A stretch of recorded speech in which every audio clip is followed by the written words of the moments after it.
Thanks, Steve. Appreciate everybody being here. Just start out a couple things. Certainly Saturday was a magical day / night for everybody involved here, and just a really special stage for our guys to compete.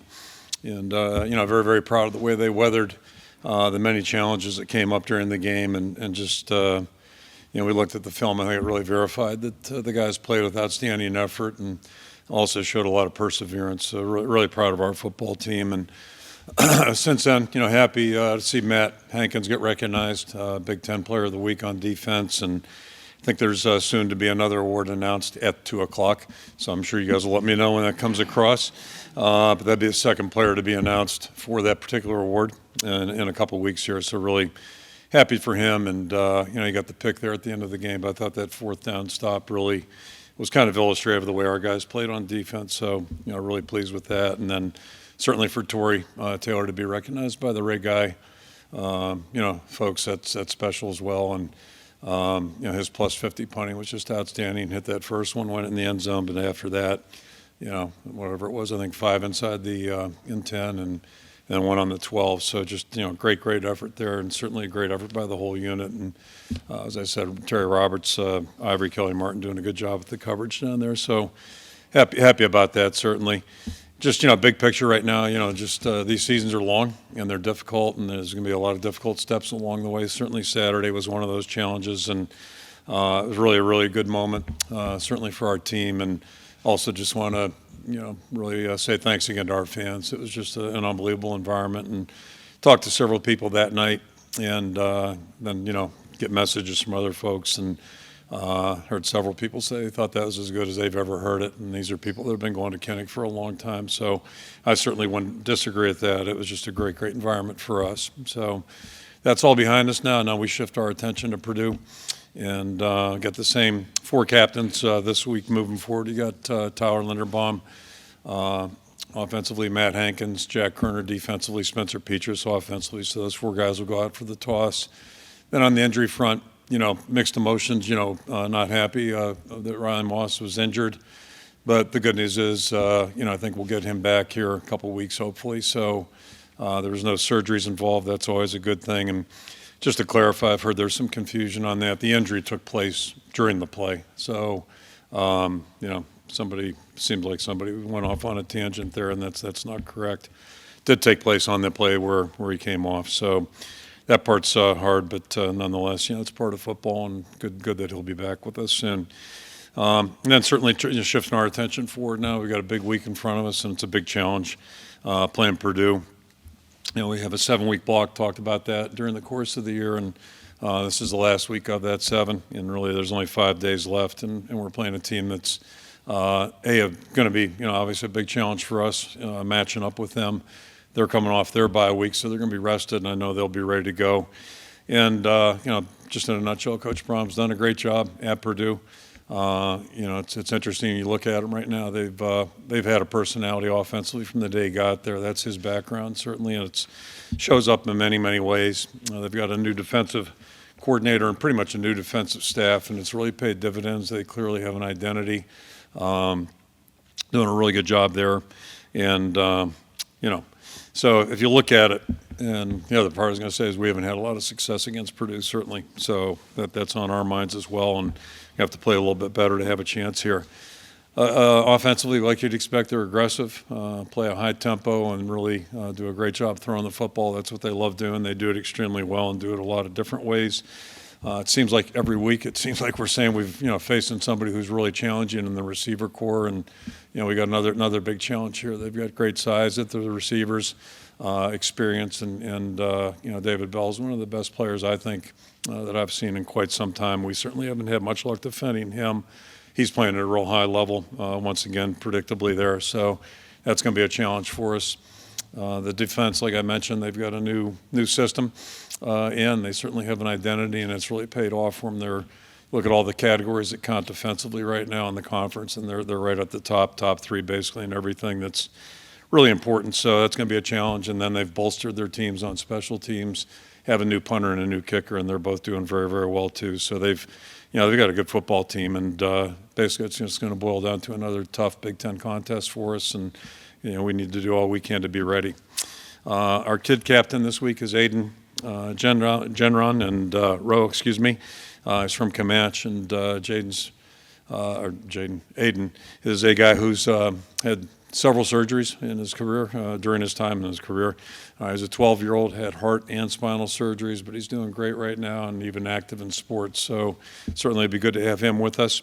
And, basically, so that'll be good. We're certainly counting on a great environment in Kinnick. We'll take all the help we can get there, but we still have to play the game. And really for our football team, really all that matters right now is between now and Saturday, all the things we do to try to make sure we're ready to go when kickoff comes around. I'll throw it out for questions.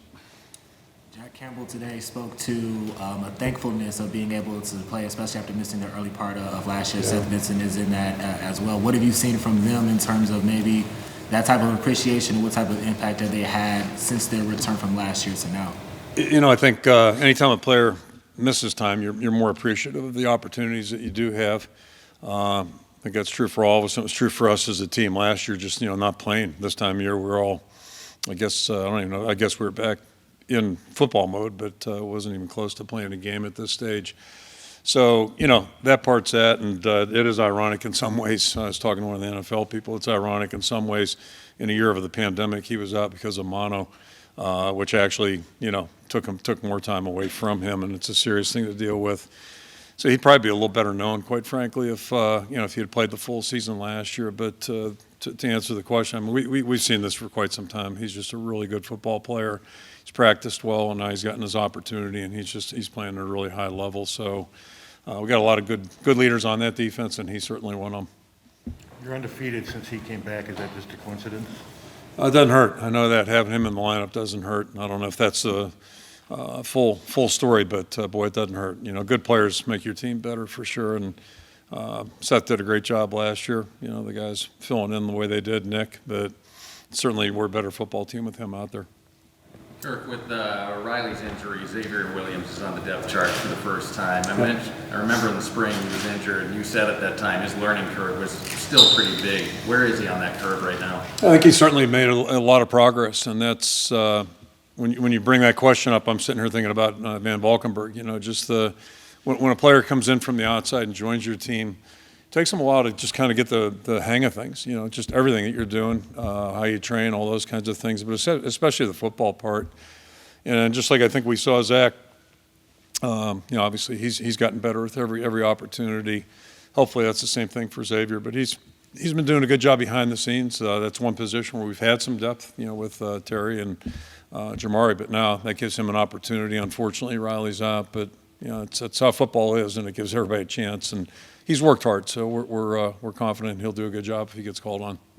Kirk, is Van Valkenburg a good example of a guy that stats don't maybe tell the whole story, what he does on the defensive line for you? Yeah, absolutely, and I think that's just true of stats in general. I kind of alluded to that a week ago. I think with the Maryland game, we didn't have a sack in the stat column. Better say that 3 times. But anyway, sack in the stat column. There you go. But anyway, we did a good job, I think, of keeping the quarterback out of a comfort zone. And that sometimes stats don't tell the whole story. Sometimes they're really revealing, obviously. But Zach's just a disruptive guy. He's a high effort, high energy guy, and we see that in practice every day. So he does a lot for us. Plus, he really just gives us a higher energy on the defensive team. And you talk about a guy like Jack or him. Good players do that. D2 guys don't usually maybe not get a lot of looks from D1. How did you come about them? Do you look at a lot of D2 guys? Or? Yeah, no, I don't think so. At least not to my knowledge. At least it doesn't make it to my attention. I'm not sure how the whole story started, quite frankly. I just remember, we got in conversation. We were, in need. We graduated, I think, 3 guys that year.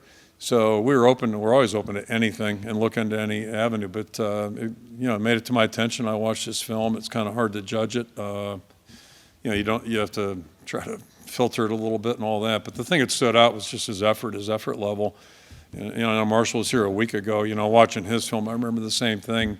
You're trying to gauge competition, all those kinds of things, and figure it out. But at least he played hard. And Zach clearly did that. I mean, he was a really high effort and had a lot of success in Mid-Hillsdale. So, it's a good story, and didn't make a splash his first year here, but the last 2 have been pretty good, or year and a half have been awfully good. When you Look at the 4 meetings you've had with Jeff Brohm. You guys are 1-3, which is, uncharacteristic, I guess. It's not good. Yeah. Is there, as you look back at these games, is there a reason? It's not disgraceful, but it's not good. I'm thinking of media things I've seen in the last couple of days. I saw the term disgraceful used about someone's performance. I'm thinking, wow, that's pretty impressive for that person to say that about somebody else. But, I'd like to see the two resumes and compare them. But anyway, I'm on a tangent. I'm sorry. Rabbit ears right there, right? But yeah, what have you seen? I mean, as you look back on this matchup, why has this been a little bit of a difficult matchup? I think every game's been a different story, but common denominators. They've been they play hard and they play well. As I alluded, the first thing you think about, and if you follow Jeff's career, I mean, they've always been really good offensively. So it starts there. They challenge you in a lot of different ways. They make you defend a lot of different things. They have gadgets and trick plays, those kinds of things, special teams or offense. So, they make it a tough preparation, and then they've got good players, and they've had good players. They've hurt us with deep balls, and, it sounds pretty basic, but, a lot of people won't try it that way, and they've done a good job of that. So you really have to defend everything, and that's keeps pressure on you defensively, and so we got a lot of respect for him, and for obvious reasons. I'm well aware of that. Believe me. It's still early in the week, but you guys have a young team. Yeah. How have they responded in practice to letting Saturday go? Yeah, so far it's been good, and I can say that all 6 weeks. Like we've been a pretty good team of moving on that way. And that youth is still very, much on my mind. You watch the tape, there are a lot of little things, and that's something we try to just share with our team that, there's so many little things that we can do better, and if we'll do that, we'll become a better team. But, the one thing they've been doing a pretty good job of, we've been playing pretty hard. We've been playing hard week in and week out, and I was pleased with the effort. The film showed guys playing hard and competing hard. And you got to figure into, they got some guys that can play on their side of the ball too, both sides. That outfit's got athletes. So, there's always that challenge there to get things cleaned up and do things a little bit better. And that's a good thing about a young team. I think if we'll do a good job, then we can improve and maybe make some real strides. And we're going to need to, because every week's a tough challenge, and this one's going to be another one for sure. One thing that it seems interesting with Purdue is they have a willingness to attack repeatedly, and if it works, just keep going with it. And they did that, I think, out here a few years ago. I got a little scar tissue from that. Remember those throws? Yeah, exactly. And both of them in that far corner down there. Boom, boom. Yep. A couple of different players. Yeah. How unusual is that, especially where a lot of times somebody will hit a big play and then it's like, all right, we'll come back to that. Instead, they're like, well, let's come back to it right next play. I worked for a guy for 9 years that was really good at that. You could almost predict it. If something worked, boom, it was coming right back at you. But it's pretty unusual, quite frankly. And they do a good job of that. They keep the pressure on you. Kyler Schott described Kyler Schott described Spencer Peach as somebody who's an extension of you in terms of keeping the team on the straight and narrow and looking ahead and not so much looking back.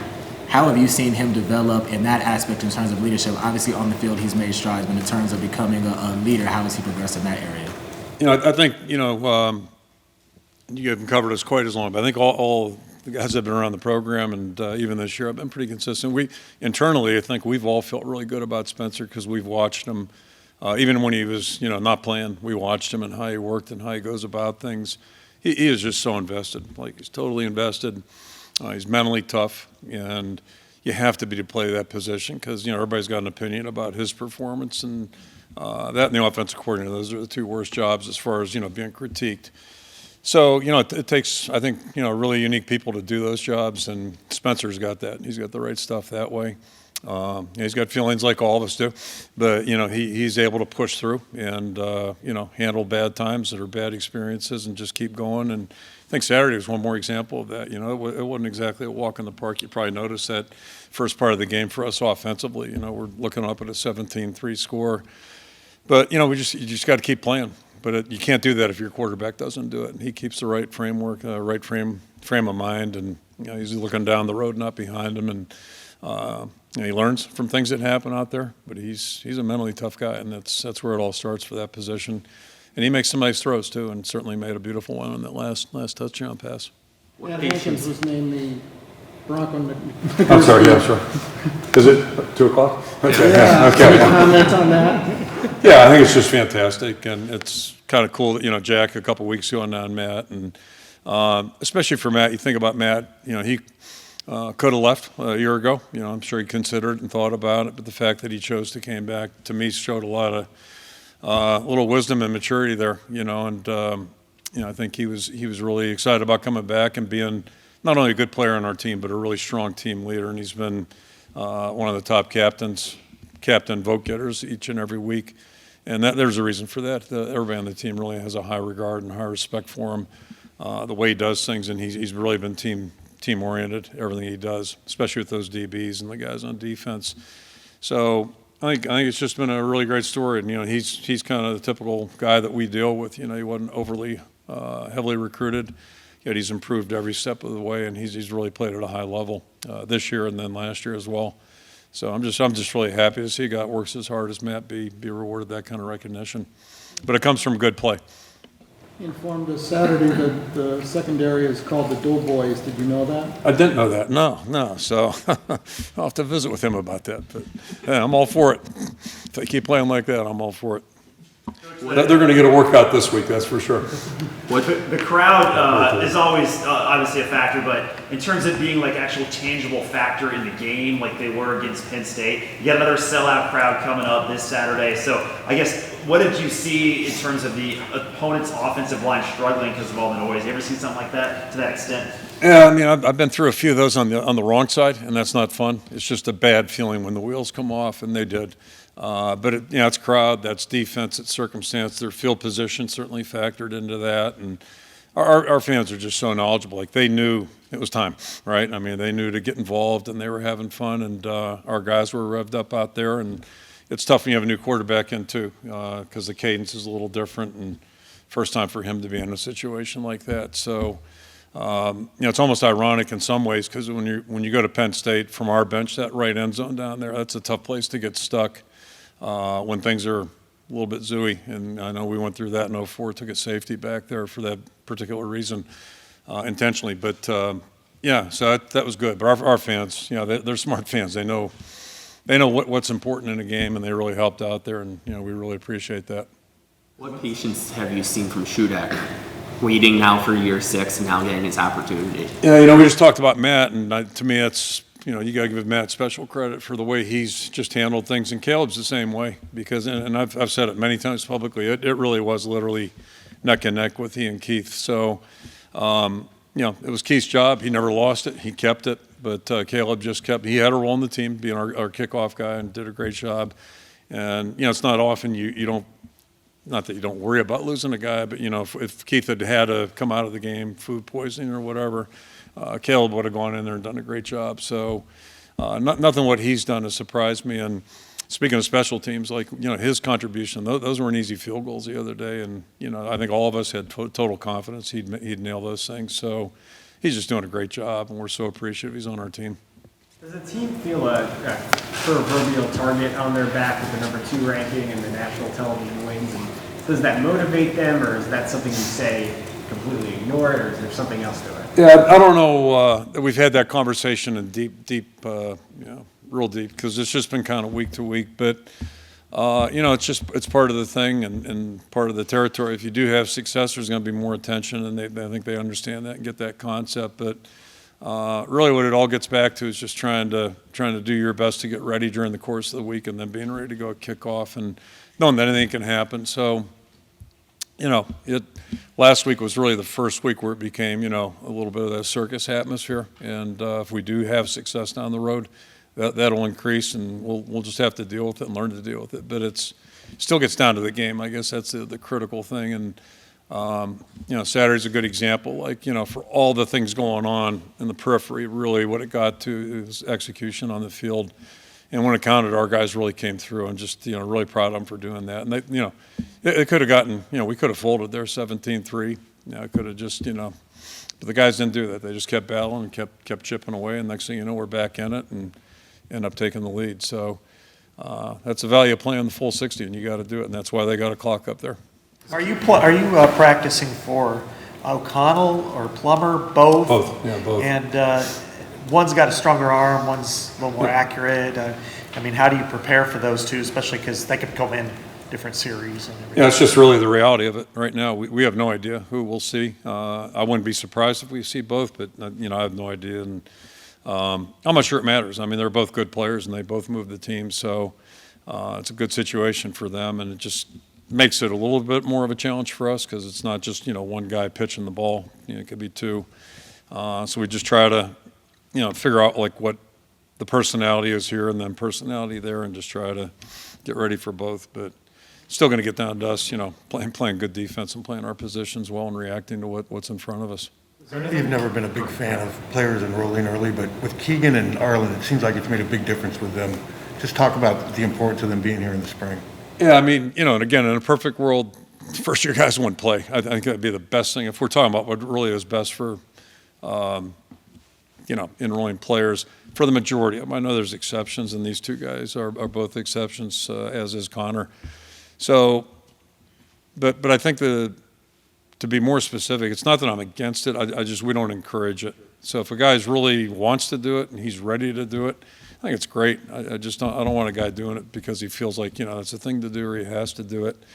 And in the case of really all the guys that came last year, they came in and they handled everything really well, including the transition to school, which is the biggest part. And it gives them a little bit of a head start. There's no question about that. But I think over the course of a career, you can be we're talking about Jack Campbell or Matt Hankins. Those guys came in June. They did just fine. Josie Jewell showed up in August, first three-time captain. So, you look at the big picture, it's not that big a deal. But as far as those guys playing right now, there's no question that helped them. But the other part that helped them is they just have kind of an uncanny ability to just go out there in the practice field and rise to the level of competition. They've done a pretty good job of that. Not every day, but, for the most part, they've been able to do that. So it's a good thing. Is Colby, he didn't come back after the second series. Was he okay, or was it performance-based? Yeah, he practiced today. So, outside of, Riley, I think everybody's got a shot to be ready here. It wasn't performance? Yeah, no. Okay. And then Potabom came out late. Is there any update with him? As far as I know, outside of Raleigh, everybody's got a shot here, so keep our fingers crossed, but I expect him to play. Okay. Coach, last week I asked you what you were proud of this team on a personal level. You touched on Hankins. He could have gone to the NFL. Shudak could have moved on. Terry Roberts could have said, man, I want to go start somewhere. Mm-hmm. Maybe I'm going to ask you that question again. They all had significant roles in the game on Saturday to play for you, to play for this program. Yeah, I think a big part of it, this team really likes each other, and you hope every team does, but some teams are a little more cohesive and a little, closer than others. And but that's been part of that development too. It wasn't like that back in January. So with each phase, you've seen the team grow closer. And I don't mind telling you, even in August, I wasn't quite sure like where we're at that last week when it was so hot and humid. I think it was like the Wednesday, Thursday, Friday before the first game.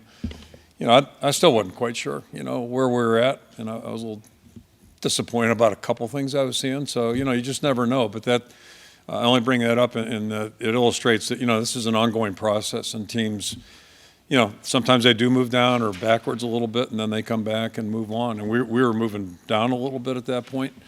But, we got through that, pushed through that, and the weather, I'm sure, had something to do with it. And then we started doing some good things, and I think they really like each other, to just kind of put it in a nutshell. You talk about those three a lot. Are there other players in that boat that are just behind the scenes that we don't get to see maybe on the field that are just programmed? I think all of them are pretty invested right now, and that's what you hope for. So we have really good guys. I've said I don't know how good a team we are, but we have really good guys, and they play hard and they care about each other. Is there anything about this team that reminds you of your last team that went undefeated 2015? Is there any pieces or guys in the locker room that remind you about that? Yeah, just what I'm talking about, just that general vibe. But the rest of the story is like that team ran the whole race, and that. First team since whatever it was, 21 or 22, 100 years ago.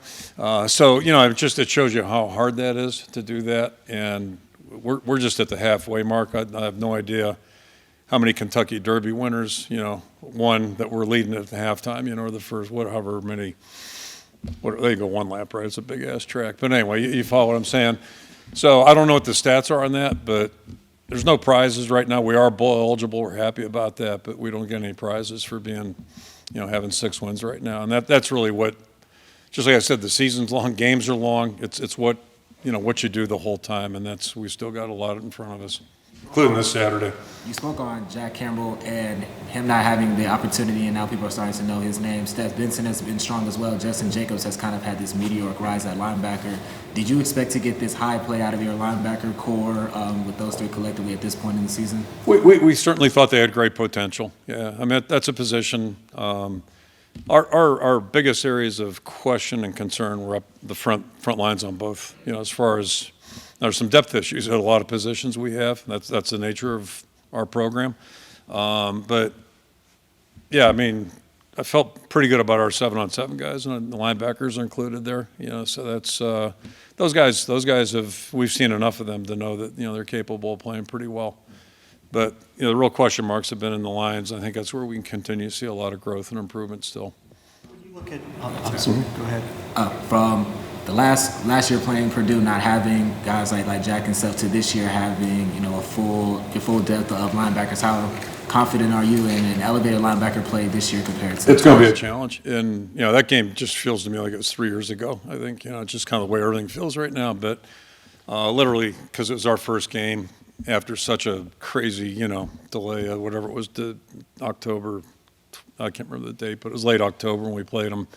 And it literally feels like it was, 100 games ago. So there's some carryover from it, but it's I mean, we just got to be ready to go. That's all I know. And I expect it's going to be tough. That's a pretty fair prediction. Having coached and having sons playing center for a long time, how difficult is it for a center to make a reach block on a 3 technique? It's hard. Yeah, it's hard. And looks easy if you can do it. One it person looks makes easy. it look easy. Yeah. How is he so good and effective at it when it is such a difficult play? Some people can just do certain things, and he can do it. I mean, he's got that ability. Obviously, it takes some athleticism, and Tar's a really good athlete. As evidenced by the other things he's done besides football. And practice too. I mean, practice is a big part of it. Just you have to rep it, and it's because really nothing is quote unquote natural. It's repetition, working at it, studying technique, all those things. But he's just a pure football player, head to toe, and it's important to him, really important to him. And most guys that are good players, you talk about Matt Hankins, Shudak, it's important to him, and Jack Campbell. That's where it all starts. It just seems incredible for him to be able to snap the ball and move laterally the way he does, but then he also seems to finish more. He's got an attitude of competition. He's a competitive, try to finish plays guy, which is good because that's good for our whole football team. And you want somebody at that position who, just embodies those kind of characteristics, and he certainly does, and doesn't talk about it. He just goes and does it, and he's a pretty quiet guy, as you've found out. First down rushing numbers haven't been too great. Has that been a conversation topic this week, and what can you do to get better? I don't even, again, I swear to God, I don't know the stats. I'm a bad quality control guy. I guess we're supposed to do that next week in the bye week. But I just look at the tape week, and just see us getting a little bit better. And so I was kind of referencing the effort that we've played at the last 2 weeks, I think is closer to what we want if we're going to be successful. And I think then all the numbers and stats will get where they'll end up where we hope they are, and I'm not sure where they are exactly right now. But I wasn't real pleased with what we saw 3 weeks ago as far as just the way we were approaching things. Maybe just our tempo wasn't good enough to expect to be successful. Whereas last 2 weeks, I think, and it wasn't intentional. 3 weeks ago, just it's part of this process. So it's more about the improvement, understanding these little details, and just learning how to do a little bit better job. But we're seeing that growth, and that's why practice is so important. And guys are getting it done, and we're not out there playing live football right now, but we're trying to get the things taught that have to get done to really be good. Kirk, it seems like every week you guys go up against a premier receiver. David Bell's had success against you guys the last couple of years. I mean, how do you contain a guy like that, and what sort of separates him from the other guys? It's just hard, it's just hard. And, I mean, we haven't done a good job in 2 years. I don't know. I haven't gone back. I don't want to depress myself and look at how many catches he's had in 2 years, but it's significant. And, the guy we played last week is an outstanding player. And then, the week before, I don't know where all these players are coming from, but we tried to get David, and, we weren't successful, but at least we knew he was really good. So, it's just hard. It's a challenge. But the real challenge is that they have other guys, too. Their other receivers are good. They've got good size, and so you can't just put two guys on one. Then Zero's going to have a field day. So that's where it gets really hard and tricky. You sometimes line up Monty Pottebaum as what would normally be like a 13 personnel, and then sometimes he motions into an offset fullback. How valuable is it to have a fullback like that who can play essentially tight end on one play and then also fullback on the next? Yeah, he's probably the closest thing we've had to that combination. I think that's pretty safe statement. 23 years, the only guy with that kind of ability. So it's good. It gives us a little bit more flexibility, and he's a great young man on top of it. And talking about attitude and all that, he's a really good football player. So it's helpful for us, and he did a good job the other day. Do you have any opinions or thoughts on booing of injuries? It's been a really hot topic, I guess, out there. And I'm just curious the other night if you noticed that. Yeah, I heard a little bit. I mean, football's a hard and competitive, tough game, and fans are into it just like everybody else is into it. And first of all, I know a couple players were legitimately hurt. I know that. I saw one sitting on the bench. Just happened for whatever reason, like there was an opening. I saw him, and I know he had an ice bag on his leg. Obviously, the quarterback didn't come back, so I hope those guys are well. I don't know what their status is. Nobody wants to see anybody get hurt. Nobody. But I think probably it's a reaction to there were a couple guys that were down for the count, and then we're back a player or two later. And I mean, our fans aren't stupid. I mean, they're watching. They know what's going on. And I've been here 23 years. I think that's only the second time we've seen that kind of stuff going on. I know it's a topic nationally right now. It was one of the discussions of the rules maker. They don't quite know. Nobody knows the answer to it, but and I also know for a fact that people. I'm not saying. There are two people in our building that have been places where that was scuba or dive. No, scuba and turtle were the code words for. So it goes on. We don't coach it. Haven't really been exposed to it, and but our fans thought they smelled a rat, I guess. I don't know. So they responded the way they responded. Kirk, you had upwards of 80 recruits on campus for the game. How much of a challenge was that to kind of have that many? And what kind of reaction did you get from those prospects? I don't think it could have gone much better. The fans certainly helped us, and then the team brought it home. So. That's a positive. I'm not a big fan of recruiting in season. I'd really like to focus on the guys that we have recruited. And it's kind of funny. We try to tell people when we recruit them that, our full attention will be on your sons if they come here. And a little bit of fingers crossed there because, you still have to recruit. It's part of the deal. But no, it was just a great atmosphere, and really pleased that they were here to experience that. And because it's just, it's so different than looking on the internet, so different than, talking to people or taking somebody's word for it to really feel it. It's pretty special. So that was good for us. And as far as I know, there's no negative feedback from what they went through. All right. Thanks, everyone. Okay. Thank you. Thanks.